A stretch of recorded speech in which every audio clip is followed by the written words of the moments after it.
Welcome back to the channel. My name is Ace. Yes, my hair's a little messy, just got out of the shower. In last video, we won $6,000. In today's video, we win an absolutely crazy double board PLO bomb pot, winning thousands of dollars.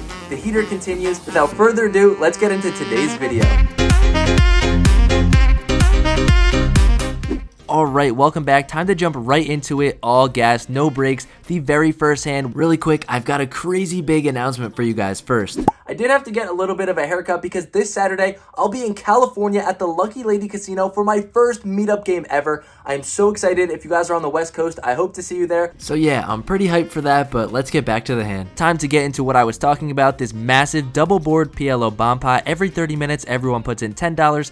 Little different from last week when everyone was putting in $50, so a little bit less here, but we look down at ace, queen, queen, 9 with spades, and I look at the board and oh my goodness, we flop top set on one board and the nut flush draw on another board. Does this get any better? I have to rub my eyes, pinch my skin. What a welcome into this game. And things get even better because it checks all the way to the cutoff who bets $60. And yes, the obvious play here could be to pot it, raise, maybe I'll get it in with just him, but when we have all of this equity, we have so much stuff here. I actually want to just put in the flat call and try to bring in as many people as I can because I'm not scared of much besides just a straight draw on the top, and that's sort of what happens as only one other player calls the $60, so we're going 3 ways to 2 turns, and boom, boom, we fade the straight and the flush draw on the top, and we make the nut flush on the bottom. We have the absolute nuts on both boards. This is a crazy spot to be in, and our good luck continues as now the hijack checks and the cutoff decides to bet $100. I think now is the time to spring the trap and try to get as much money as I possibly can in while we have the stone cold nuts on both boards, and maybe the other player will decide to come over the top with a check raise. I don't know. So I want to go smaller here. I don't want to scare anybody off. Don't want to just come out the gate saying pot, pot, pot.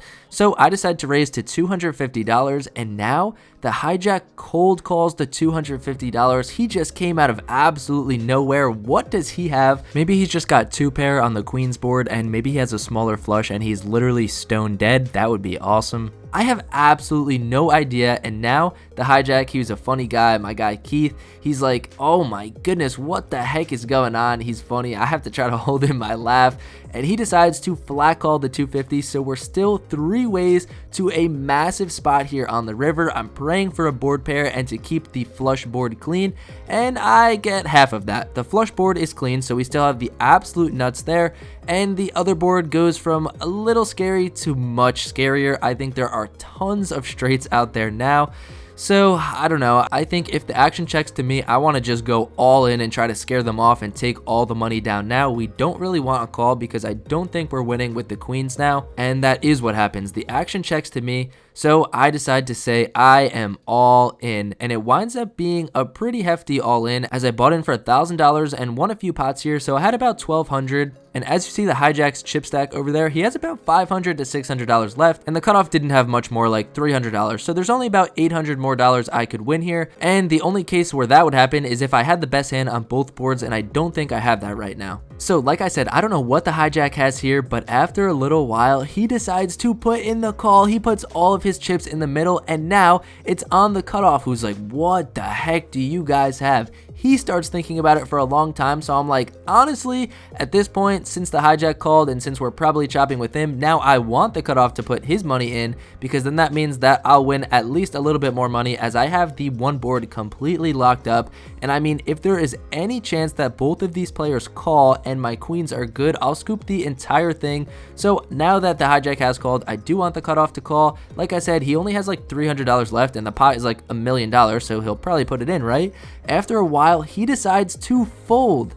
So I show my card saying I have the flush and he probably has a straight, and the cutoff looks like he wants to vomit, and he says, no, you're good. And I'm like, oh my goodness, what the heck? So I'm like, what do you have? And he's like, I have a smaller flush on the one board and I only have jack 4 2 pair on the other board. And I'm like, oh my goodness, I scooped the entire thing, and we would have won the entire thing because I said to the cutoff, you know, what did you have? And he said he had a set of 4s. So oh my goodness, what a crazy hand. We scoop in all these chips and we win over $1,200 in this massive PLO double board bomb pot. What a crazy welcome to this game. I don't know if anybody's going to want to play with me anymore. Just Oh my goodness, what a crazy hand. On to the next one. Things get even crazier. So yeah, I guess you could say pretty good start. They got some cool chips. Let's continue to keep running it up. We've got $90 out there from the big blind, so you know we 3-bet, and we look down at ace 5 suited. Yes, a play that you guys don't get to see very often.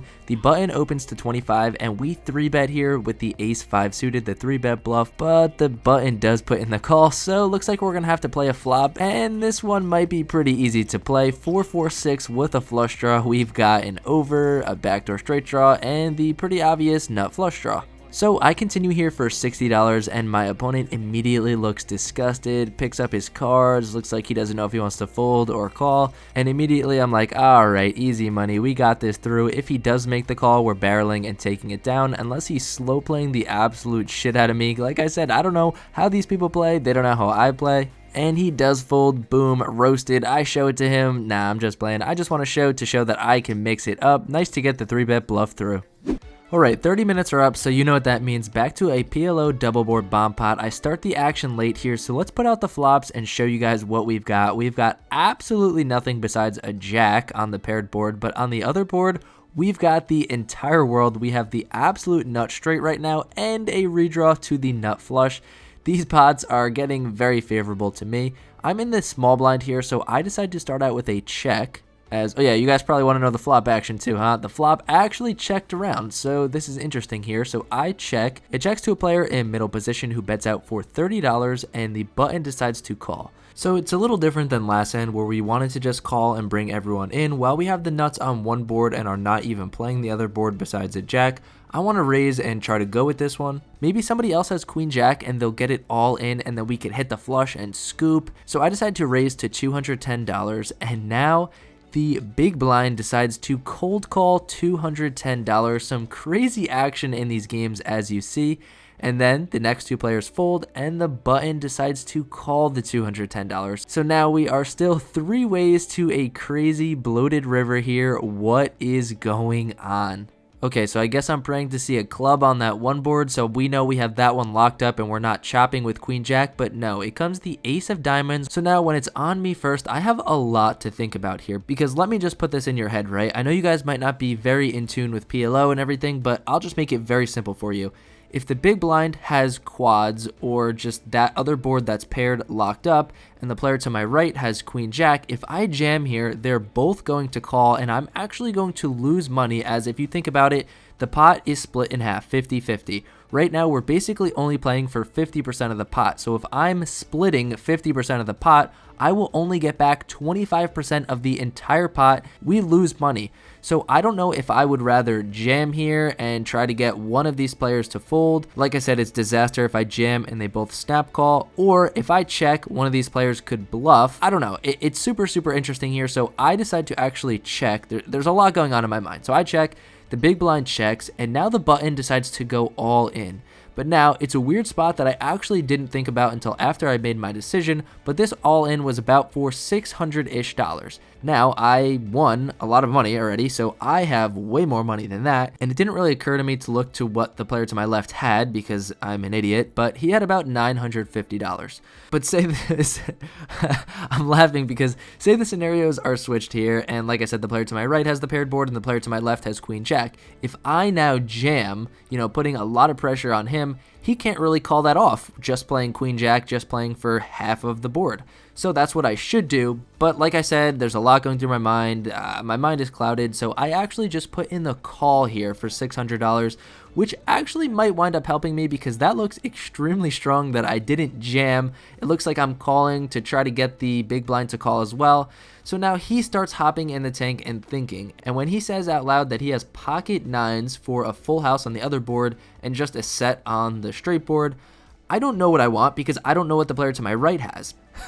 This hand is literally all over the place, but the only way I'll make any money if he calls is if the player to my right has a lesser straight, but if he also has queen jack and pocket nines calls, I'll get 25% of the entire thing, so I'm actually leaning more towards I want him to fold. But like I said, now it all depends on what the player to my right has, because think about this. If he folds and the player to my right has queen jack or even a lesser straight, there's a chance that I could scoop or I could quarter him and get 75% of this pot because I have ace jack. I have the jack with the highest kicker. In PLO, you can only play 2 from your hand and 3 on the board, so me just having 1 jack does not give me a full house. I only have ace jack on that board. Just so much going through my mind, and after a long while, the player to my left folds. And when the player to my right shows his hand, he basically has the same exact hand as me, so me and him chop it up and we each make, I think, about $100 after all this commotion. Let me know down below how you guys would have played this. I don't know if I'm doing this correctly, but let's head to the next hand. Alright, if that didn't jumble your brain enough, this hand certainly will. So we look down at ace king suited in the big blind, one of the best spots to have ace king in my opinion. Under the gun opens to $15, and now the low jack 3 bets and pretty big to $50, so when it's on me, definitely not going to be putting in the $50 and letting under the gun squeeze it out. So I put in the 4 bet here to $210, and now when it's on under the gun, he starts cutting out some chips, and he throws out $230 out there, going to try to put a 5 bet. I don't know what he was doing. I don't know if he didn't see. I don't know. I'm right next to him. It's kind of hard not to see what I'm doing here. And the dealer's like, what are you doing? And he's just like, oh, I meant to raise.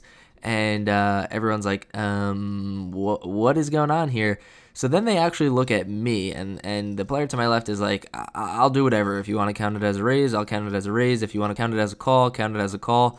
And I'm like, I don't know. I don't know what to say.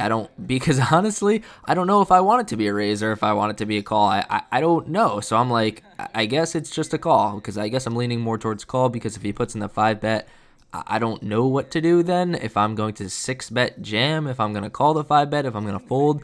So I don't know. I'm like, all right, whatever. I guess it's a call. Sure. So the low jack folds, and now we go to a flop in which we flop a king on a dry board, no flush draw. So now all my worries are slightly out the window, because still he was going for a 5 bet, which is representing aces, kings, queens, jacks. And if I see bet here, I think queens are maybe going to call 1 street and then fold. So I guess we'll just see how the action goes and see what happens from here. So I see bet on the smaller side, but not too small, because I'm trying to see where he's at, and I do want to get some value from queens. So I bet $175 and he makes the call. When the turn's a jack, it's slightly concerning, because I do think pocket jacks are going to be a hand that he has. I'm not concerned about king jack, mostly just pocket jacks. So I'm definitely going to bet here. I was actually thinking about checking to kind of induce a bluff and just kind of play some pot control here, but I decided to bet out for $285. And after a small think, my opponent puts in the call once again, so I'm actually quite worried here that he's trapping with aces, kings, pocket jacks. There's a lot of hands out there, because you have to keep in mind he went for a 5 bet pre-flop, which is definitely some interesting information to have here. And a lot of my worries go out the window completely when the river is a king. Did we just suck out on pocket aces? Obviously, it's impossible for him to have pocket kings here, but still he could have pocket jacks. And this is actually a great card for me if he does have pocket queens, because he might put in the hero call. So I do look over at my opponent's stack, and he has about $850 to $900 left, and I have way more than that. I have him fully covered. So after a little while, I decide to move all in, and we fade the immediate snap call, and my opponent looks disgusted. He's like, oh, what do you have here? So I'm like, oh my goodness, did I just suck out on pocket aces? How good am I running today and in these last 2 vlogs? And then he starts saying out loud, do you have king jack? And I'm like, nope. And then he says, are we chopping? And my heart sinks, and realization quickly sets in that he also has ace king and we're chopping. So I am praying for a fold. I think about trying to just talk and just say some things and do things to just show signs of strength and get him to fold. But after a long while, there's just no way he could fold ace king. He puts in the call. It is interesting to note that he went to go 5 bet ace king offsuit. Good to know for the future. Happy that he misclicked and messed up, because I was not going to flip for $1,600, and we're on to the next hand. I was opening up all my Broadway suited cards, king jack suited, king queen suited, 3 betting them and c betting all of the ace high boards. Literally every time I had them, there was an ace high board. I would c bet and everyone would fold, which leads me to this next hand where I think I got maximum value. And what better of a hand to get max value than with pocket kings? The under the gun player opens to 15, the under the gun +1 calls. We decide to 3 bet super small to $60. I don't want everyone to fold. Everyone's been folding everything to me today, so keep it small. Let's get some value, and only the original raiser makes the call. And we see one of the worst boards in the entire world when you're holding pocket kings or pocket aces or an overpair. So when he checks, I decide to check, not necessarily because I'm scared that he has a better hand, but I think now this is only a 2-street hand rather than a 3-street hand. And we see a super interesting turn card as now the top card pairs. I don't think he's going to have very many 9s, and it might be a bit hard to get some value. So when he checks, I bet on the smaller side to $40, and he makes the call. So we're looking for a good river, which now comes a jack. So once again, a hand where we could potentially lose to pocket jacks. But when he checks, we obviously have to go for some value. So I bet $125, and he immediately goes deep into the tank, and not into a gross tank where it's like, am I going to call? To a tank where I actually think this player is thinking about raising, and I'm thinking to myself, this is disgusting. If he raises, I'm just going to throw up everywhere. I don't really think I could call if he raises, as gross as that sounds.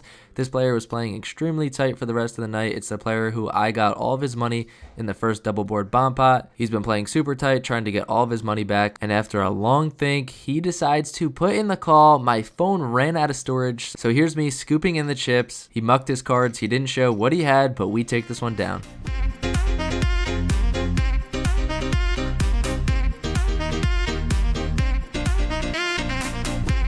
Bang, the heater continues, up $1,700 today over 5 hours of play. The game was great. The guys were awesome, had an awesome time.